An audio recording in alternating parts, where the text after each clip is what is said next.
is that there's a crap load of games. Oh, number 14 played number 13 Stanford, went into Stanford and won 13-10. That was a heck of a game too. I watched a little bit of that. Of course, Florida's having no problem with Eastern Michigan, 65-0. Arkansas over Nicole State, 73-7. See all these. This is how it's supposed to go this early in the season. This is how it's supposed to go. As you got your Big 10, your Big 12 schools just working people. Michigan State and Oregon, that was a good game all the way up until the fourth quarter. And Oregon pulled away 46-27 over number 7 ranked Michigan. Michigan State, rather. And that was actually a very, very good game. Of course, Oregon had their flashy uniforms. And I don't know where the gold is coming from in Michigan State's uniforms, but I'm not digging it. I am not digging it. They're green and white. All right, here we go. Getting into the bottom half. There are a lot of scores here. Florida State, of course, is number one. They had no problem with Citadel, 37-12. But there are some lopsided scores, and I'm trying to find... Oh, Brigham Young in Texas. Here's one that surprised everybody. Texas, of course, went to Brigham Young's house last year and got worked, and they were out for revenge. They were fired up. They were ready for this game. Man, they're going to go in there, and Brigham Young is coming to Texas. They're coming to our house. Yeah, it didn't quite work out. Brigham Young 41 over Texas, who didn't score until late after Brigham Young pretty much pulled all their starters. Texas is 1-1, second in the Big 12 South right now.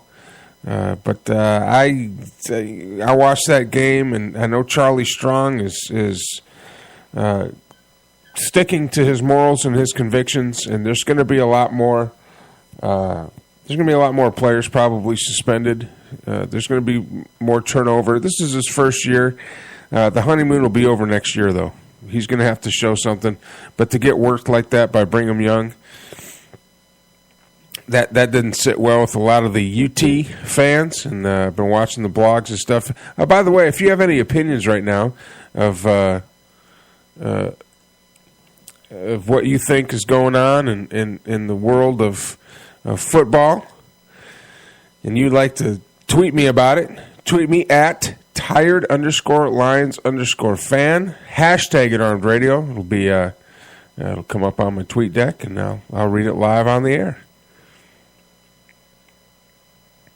North Carolina barely got out of San Diego State, 31-27. They won it in the last minutes. Ohio State, number 8 ranked Ohio State, who was favored to be in the playoffs this year. Virginia Tech went into the Horseshoe, beat them 35-21. It was never close. Ohio State's in trouble. They're probably going to drop out of the top 25 in the next 3 weeks. So there's that. Air Force falling to Wyoming.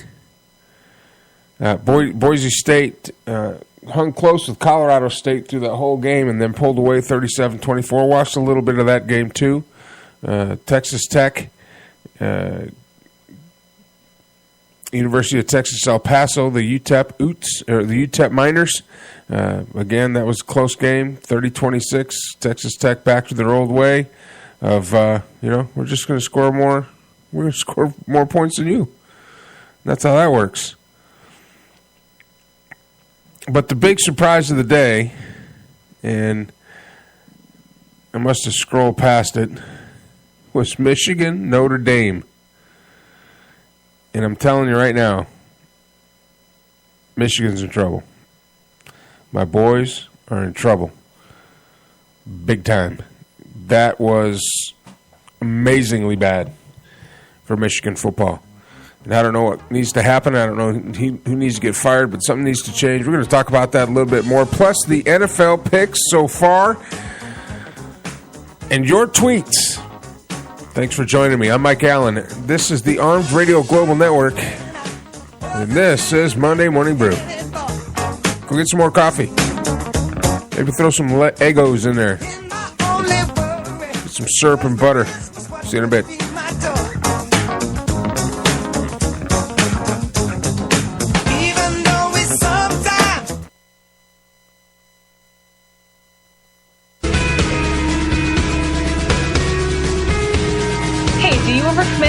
Have a problem saying no to your kids, your boss, and your relatives? That just might be why you're feeling stressed and out of balance. Go to CherylSaysNo.com. That's SHERYL saysno.com and learn for free 6 tips on how to say no without sounding passive or aggressive. Visit CherylSaysNo.com today.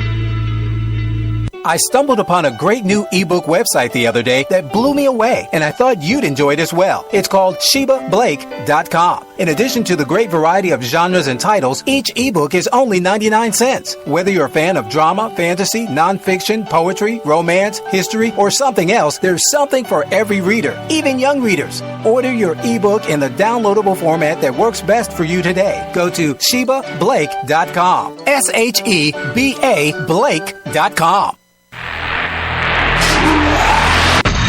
Whether building, expanding, or remodeling, the name in site work is Savino Contracting, experts in demolition.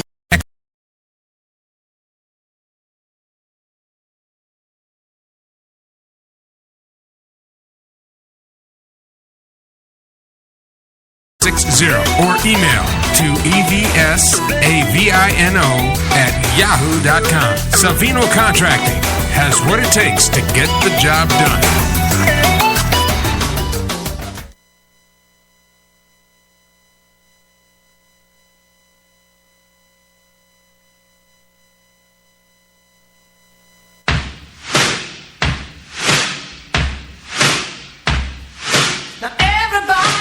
Arriva da Firenze, Italia, Nesti Dante, il sapone realizzato a mano, ispirato al bel paesaggio fiorentino e agli incantevoli profumi delle colline toscane. Splendidamente confezionato a mano in un'elegante carta fiorentina di ispirazione rinascimentale. Prodotto rispettando l'antica arte italiana della saponeria, grazie al metodo Coltron.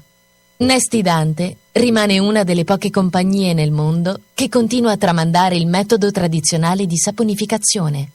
Tecnica, creatività e ricerca si incontrano con la nobile antica arte italiana della saponeria. Sapone artigianale, di fama internazionale, sapone di lusso. Per maggiori informazioni visita il sito www.nestidante.com. We love your dogs and kitties. We love them, yes we do. So when you want to give a gift, a cake or treat or two, PamperedPawGifts.com is the place for you. Yes, PamperedPawGifts.com is the place for you. Route 106 Motors is the home of fine pre-owned vehicles. Experience a no-pressure sale with a family-friendly atmosphere. Route 106 Motors has been practicing the same simple philosophy of low prices for over a decade, and it has brought us great success. Recently, while other dealers are closing their doors, Route 106 Motors is expanding. We are a wholesale dealer, and we own the property and pay cash for all the vehicles. This allows us to sell to the consumer for a lot less than the average dealership. We are a high-volume, small-profit dealer, and we pass the savings on to you. New changes have been made at Route 106 Motors. Stop by and check out our brand-new building. Route 106 Motors, located at 569 West Street. Check our website at Route106Motors.com and be sure to like us on Facebook to find out about all the latest deals and savings opportunities. Route106Motors.com. Are you an entrepreneur looking to get your business off the ground? Or are you an established business in need of a plan to present to an investor?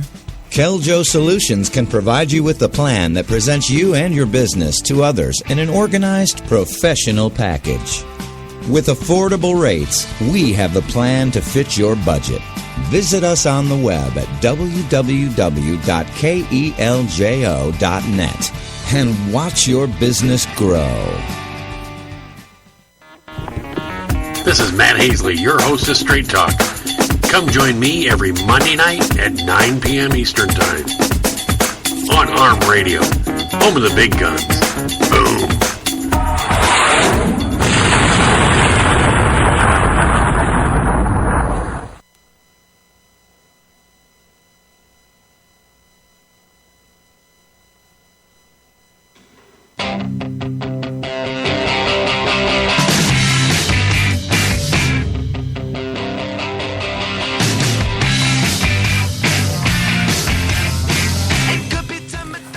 All righty. Welcome back to the show. We've been talking about college football, and I just wanted to go over the fact that, you never know until you get the teams on the field. All the prognosticating, all the data, everything doesn't really mean anything until the ball is kicked off. And a lot of times, you could be right, but most of the time you're wrong. Now, going into the game on Saturday, if you would have told me that Michigan and Notre Dame would have been such a one-sided blowout in the way that it was, I wouldn't have believed you. I absolutely wouldn't have believed you. But Michigan and Notre Dame, last time these teams are going to play, last time they're on each other's schedule for a long time, actually. Of course, the rivalry goes all the way back to the 1800s. 1897, I think, is when they first played each other, and then they took a break for a long time. Started playing again in 1978. It's been a good rivalry, a good early season rivalry between both schools. Notre Dame, of course, is an independent. They're not affiliated with any large conference. And Michigan, of course, has been the foundation of the Big Ten since the Big Ten was the Big Ten. I mean, now it's like the Big 14 or something like that, but... Michigan is one of the most storied programs in the nation. They have the most wins of any other college football program. In second place and gaining fast now is Texas. But Michigan it's one of the premier places. I mean, the Big House, if you've never been to a football game in the Big House, it is a religious experience. That's all I can say about that. It's a religious experience.